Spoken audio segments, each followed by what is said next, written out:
Welcome to Medmarc's webinar series. Today's presentation is titled Developing and Maintaining an FDA-Compliant Complaint Handling Process. I'm Kate Klaus, Senior Attorney in Medmarc's Risk Management Department. On behalf of Medmarc and today's presenter, Sarah Lacey Robbins, thank you for joining us.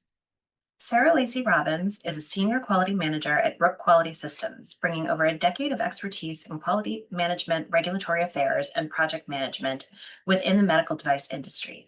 She holds a bachelor's degree in chemistry from Winthrop University and has a proven track record of excellence, including multiple zero-finding FDA inspections. Sarah Lacey specializes in consulting for regulatory compliance across a broad spectrum of standards and regulations, including FDA, EU MDR, MDSAP, ISO, and IEC.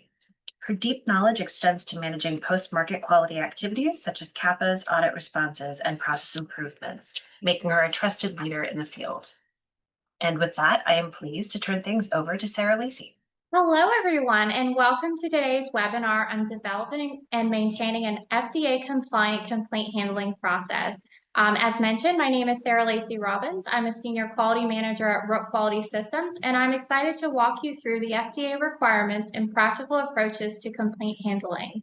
Now, a little bit about myself. I hold a bachelor's in multiple disciplinary chemistry from Winthrop University, and I have over 10 years of experience in quality and regulatory roles within the medical device industry. I specialize in post-market quality systems, including complaints, CAPAs, nonconformities, audits, and regulatory submissions. I've supported multiple zero-finding FDA inspections and helped many companies stay compliant across FDA, ISO, and global regulations.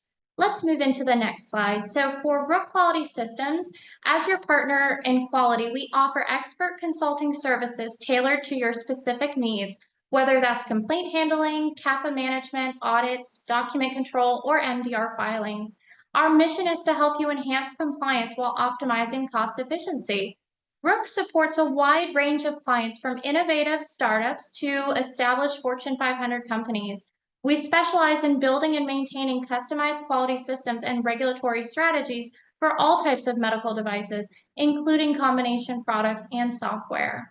So let's move on to what we'll be covering during today's webinar. So today I'll walk you through the complaint handling requirements as defined by the FDA, the complaint handling process, complaint trending and management review, in addition to best practices, followed by a question and answer session at the end. So first, let's discuss the FDA requirements for medical device complaints.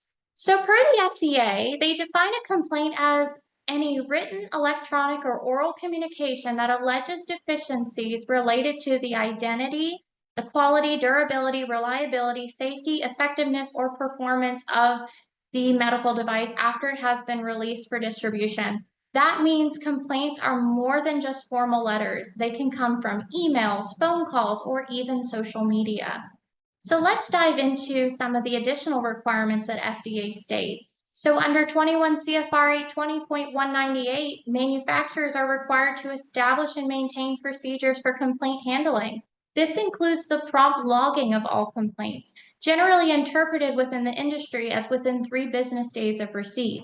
Each complaint must be thoroughly evaluated to determine whether an investigation is warranted and if the issue meets the criteria for medical device reporting or MDRs, such as when the complaint alleges a manufacturing deficiency or involves potential patient injury. If it is determined that an investigation is not necessary, the rationale for that decision must be clearly documented, along with the name of the individual responsible. Under these subsections, any complaint suggesting a failure of a device or its labeling must be thoroughly investigated. An exception may be made for recurring issues that have already been previously investigated. However, these still require trend analysis and may necessitate corrective and preventative actions or CAPAs. For events that meet medical device reporting or MDR criteria, the investigation must be conducted promptly with clear and complete documentation. When evaluating a complaint, it is essential to assess whether the device failed to meet its specifications, how the device was being used, including alignment with the indications for use and instructions for use, and how the device may have contributed to the reported quality event. For example, if a patient experienced an infection or skin irritation, The investigation should determine whether the adverse effect was directly linked to the use of the device. Complaint records must include details such as device information, contact details, investigation outcomes, corrective actions, and any communications back to the complainant. The completeness and accessibility of these records are critical for compliance. If your complaint unit is separate from manufacturing or located outside of the United States, records still need to be readily accessible to the FDA. It is recommended to also have a US-based location or distributor keep these records for ease of inspection and compliance. Now let's dive into the complaint handling process. So what is a complaint? A complaint can originate from a variety of sources, including customers, patients, healthcare providers or HCPs, distributors, and even indirect comments made on social media or in casual conversation. The key factor is the nature of the feedback. If the communication alleges a deficiency in the device related to safety, performance, or labeling, it qualifies as a complaint. However, all other input may be classified as non-complaint feedback, but it should still be reviewed and documented accordingly. One example I typically use to illustrate the distinction would be if an end user were to say, "I don't like the blue color of your packaging." That would be considered general feedback because there's no alleged deficiency. However, if the end user were to say, "I can't read the instructions because of your blue colored packaging," that indicates a usability issue, potentially impacting the device intended use and would be interpreted as a customer complaint. When handling a complaint, it's essential to gather comprehensive information from the end user. Begin by identifying the individual, such as documenting the product identification or SKU number, lot number, and quantity involved. So with that being said, as I start walking through these different steps, let's take a look at the big picture overview of how a process is generally accepted from the FDA's perspective. So an organization will have a company receiving the notification. The documents are then initially compiled and assessed with internal customer complaint handling processes. This then drives into the determination of if this event would be reportable. If so, then you would have to follow the adverse event reporting procedure and link it to the MDR. So it has the supplemental documentation for that avenue. However, if it's determined, and we'll walk through all of these steps together, that it's not reportable, then we would have to look into the investigation. If an investigation is required or not required, sufficient evidence must be documented within your complaint file. As you're working through your investigation, you might find that a corrective action is required, which creates the need for a justification of the CAPA, whether it's not going to be required or sufficient evidence of the action relating to that CAPA. Once everything is complete and documented, it can proceed to the complaint closure. So let's move on to breaking down the steps of a customer complaint. So once the initial information is collected, you would evaluate whether the event qualifies as a serious adverse event or an SAE. And a serious adverse event includes incidents that result in permanent injury, require medical intervention to prevent serious harm, or result in death and device malfunction. If the complaint meets these criteria, it may fall under the device reporting or MDR requirements. In such cases, the rationale for reporting or not reporting must be clearly documented in the complaint file. MDR submissions must comply with the strict timelines within 5 business days for public health threats and within 10 business days or 30 business days, for reportable events. It is possible to determine that an event is non-reportable, but such documentation must be supported by clear justification through sufficient rationale to support regulatory compliance. If there is an uncertainty about whether the event meets the MDR criteria, it is generally recommended to err on the side of caution and submit a report. So let's walk through some examples of what a reportable event includes. So this would be a near miss, a device malfunction during surgery, but a backup system was set in place to prevent the harm since the harm could have reoccurred. Potential public health risks. This is a device-related contamination or sterilization failure that could affect multiple patients. Incorrect device labeling or IFUs, which could lead to improper use of serious harm.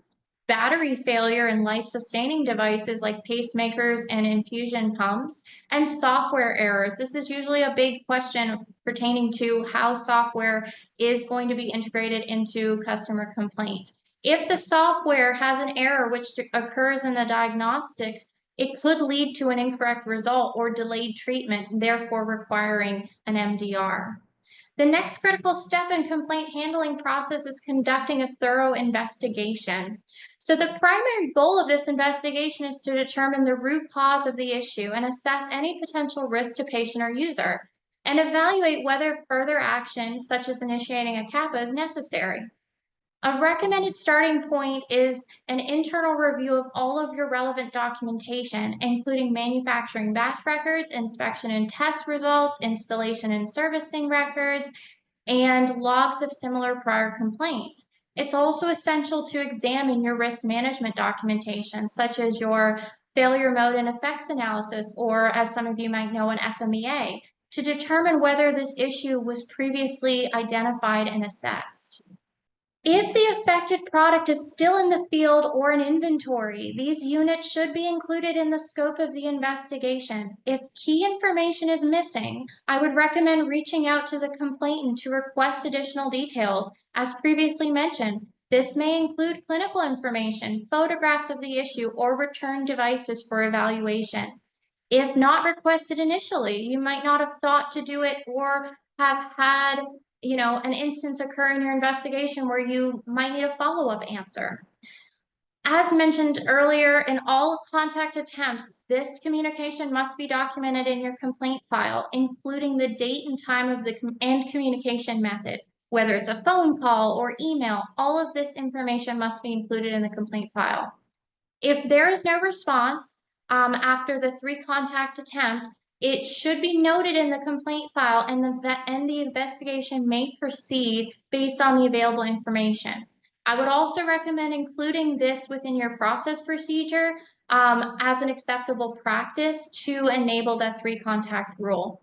In some cases, an investigation may not be required. If so, this determination must be supported with a clear justification and include the name of the individual responsible for making this decision. Regardless of whether an investigation is performed, you should always strive to identify the root cause using structured tools such as the 5 why analysis, fishbone diagram, or fault tree analysis. A risk assessment should be completed to understand the potential severity and impact of the complaint, whether the outcome leads to a corrective action, a product design, further steps, or in some instances, no further steps necessary. The entire process must be thoroughly documented to ensure traceability and regulatory compliance. A CAPA may be required when a complaint indicates a systemic failure or represents a recurring issue. In these cases, it is essential that the CAPA and the complaint are cross-referenced within your quality system to ensure full traceability and regulatory alignment.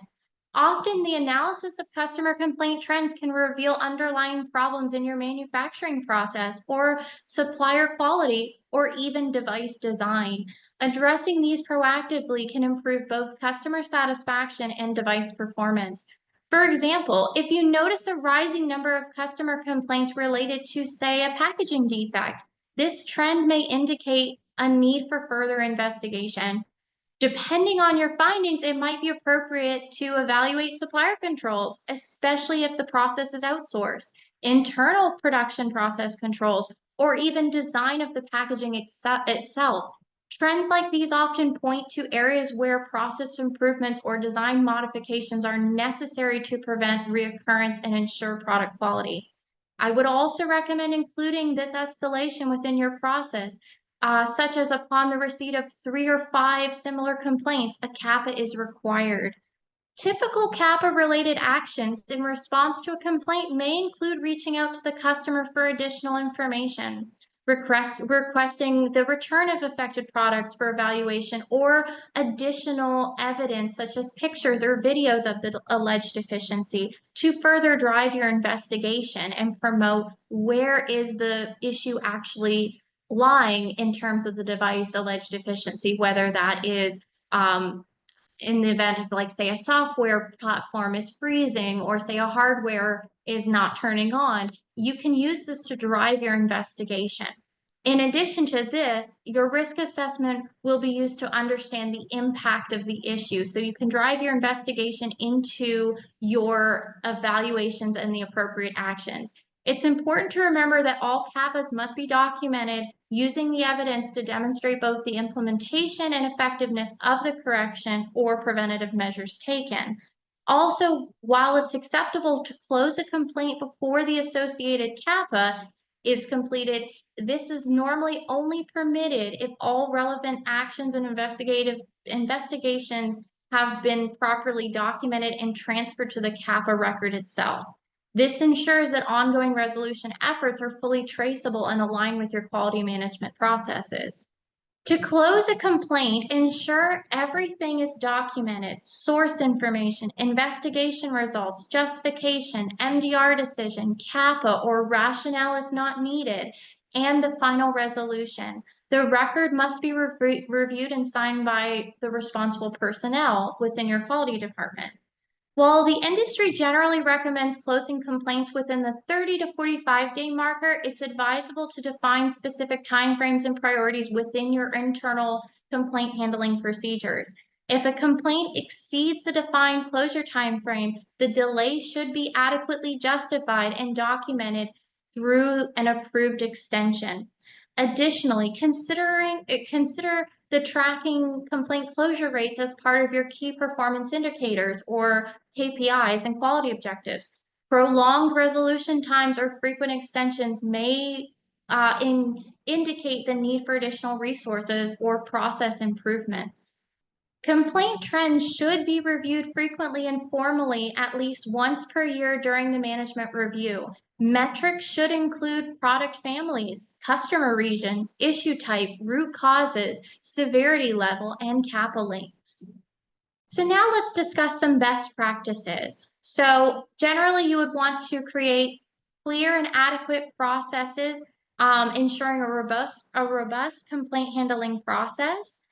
Train your staff regularly. It is required per the FDA that every member or personnel within your organization is adequately trained on complaints, because at any point of alleged deficiency or negative feedback is reported to that personnel, you are required to document it within your quality management system. So ensuring that staff are trained annually for this compliance ensures that you are going to have the notification and receipt of complaints adequately documented, or at least, notified of that personnel or issue can be, immediately proceed to the documenting it efficiently within your system.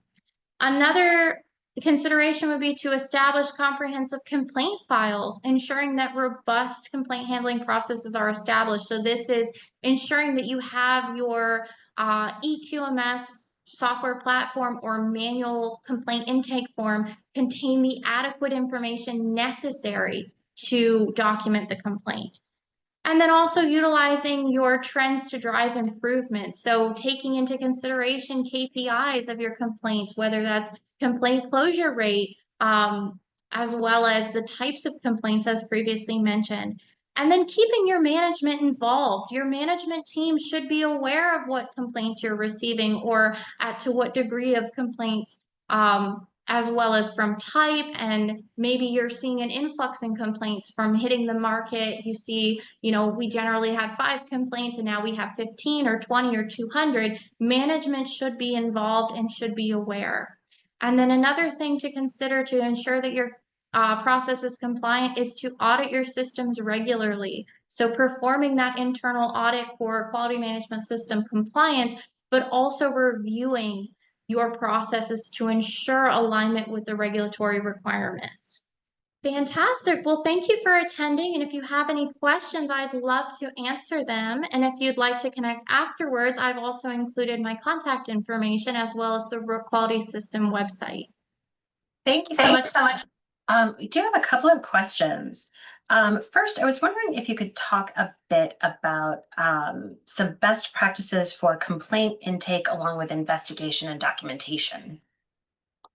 Sure, no problem. So you can generally take it from a personnel perspective. So say if you have an organization that's utilizing a sales team, one thing I would recommend, and I do recommend to a lot of clients, is having a complaint handling card. So you might train your sales team on complaint awareness and compliance, but also having the key questions. So if say on that card that you issue to your sales team, what to put down in terms of initial complaint intake. So it'd be like the date, the device type, the event, the lot number, the quantity, the end user, and what happened, so that it will enable them to report that back upon that notification and ensure that your quality department is getting that initial information and they can start addressing that complaint within the complaint files. So I would strongly recommend not just ensuring that your quality department is aware of complaints and trained, but your entire personnel. Because again, this can stem from your marketing team may have a social media post, or the logistics team is managing product on Amazon. If you do have alleged deficiency or even just non-complaint feedback, you're going to want to document that. So just making sure that your entire organization is aware of customer complaints and is and trained to handle them. Thank you. What about aligning complaint handling with related obligations like adverse event reporting? So in terms of establishing your procedures, I would recommend having an encompassing SOP that documents your complaint handling procedure, as well as either incorporating adverse event reporting or having a standalone adverse event reporting determination product recalls procedure. So you can really kind of align it based on your organizational needs. If your organization is very small and wants very limited documentation, you combine these processes within a single SOP to kind of limit that burden. Or you can have more direct standalone SOPs that clearly identify these practices and ensuring control for the regulatory compliance side. So sometimes it's good to kind of create a flexible QMS that's robust and it adheres to how your organization's structured, but still maintaining that compliance. We had a question come in that is pretty commonly asked among our audience, and it's about complaints from users that are not actually about adverse events. It's more customer feedback. Do you recommend having a formal process to handle those? What are your thoughts on that?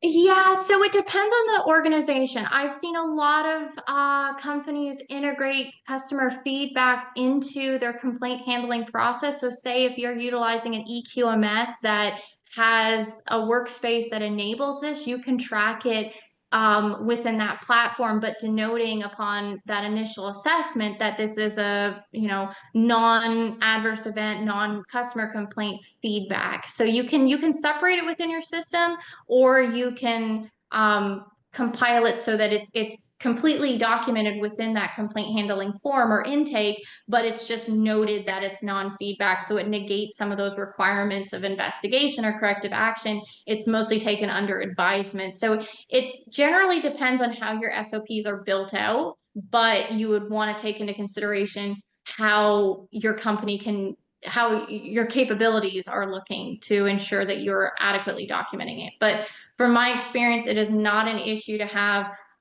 customer feedback incorporated into complaints. It's just the assessment is the most important part. And do you think it's important to include those types of complaints or feedback when you are going through and trending reports from users? Are they potentially a red flag of a future product problem? It depends. So generally with feedback, you're going to see a lot of things like I mentioned, like I don't like the color of this packaging, or maybe, I don't like that color of the device, or it's something very opinionated. And there you can kind of drive. I know marketing will utilize the feedback data to support, okay, maybe updating banners or packaging colors or maybe promotions to just kind of drive to support those opinions versus actually taking into consideration that I don't like that color and driving a whole design change. Now, typically an industry would only just incorporate like a design change if you're finding systemic issues from repeat customer complaints. So there's actually like an alleged deficiency in how your product is performing in the sense of the performance, function, and use of the device. So you can take it into consideration. I generally recommend that you include customer feedback as well as customer complaints in your management review, because it may be something that your management is not taking into consideration.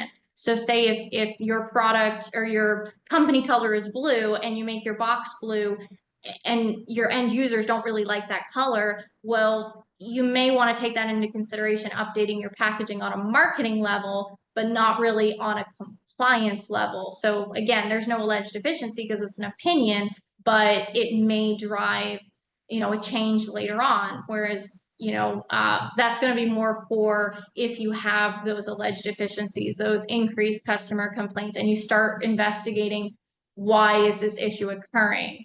And then you can drive into possibly a design change. I know a few years ago when the heparin issue came about, it was as simple as a similarity in colors that made concentrations or dosage of the vials sort of confusing. And that's not something that necessarily would come in through compliance, but it could be, included as feedback. So that's good advice about including that in your management review. And finally, what are your thoughts on when to close out complaints? How much investigation is enough? Yeah, so I get that question a lot actually. It's mostly dependent on how your SOP is structured and to what degree of evidence you have to justify the closure of the complaint. So in the instance, did you, reach out to the end user and get as much information as possible? Did they send you images or, the defective product? Or if, say, you investigate that alleged deficiency and you find, okay, we reviewed our batch history records, our lot data, testing, everything shows that your device is meeting specifications, and you don't necessarily have to proceed with a CAPA because there's nothing to correct. It's a one-time offense. You can close it generally with like a customer notification. Typically, an organization will issue a replacement product, which will be included in the final customer response. However, the timelines of closure may be dependent solely on your investigations and your CAPAs that could, possibly occur as you're trying to work through this issue. I would generally recommend the time frame of the 30 to 45 days so that it's defined within your procedure as a strivable goal and documented in your objectives. However, if you need to exceed this timeline due to the investigation or maybe a corrective action, you can justify that timeline extension. The FDA will not have a problem if you justify an extension because you're working through an issue. It is I would strongly recommend not just closing it for the sake of closing it because it's a one-time issue and you're going to just continuously monitor for this, for this to occur in the future. You want to take a hard look at it because it could potentially impact other devices on the market that you have. So I would recommend a thorough investigation. Look at every possible avenue, whether this takes 30, 45 days or possibly 60 days. You document that timeline. You stick to that timeline. If you have to exceed it, you justify it, and then you adequately close your complaint. A lot of times in FDA inspections, findings will occur due to complaint files, just not having adequate documentation. So we want to drive away from that and just ensuring on an organizational level that you have sufficient evidence that warrants no further actions or proceeding to complete or close the complaint. That's really great advice. The top 43 observations that we see every single year. So it's something that our audience should definitely keep in mind. Sarah Lacey, thank you so much for your time today. This is a really critical daily concern for our listeners, and we know your expertise will be a valuable resource.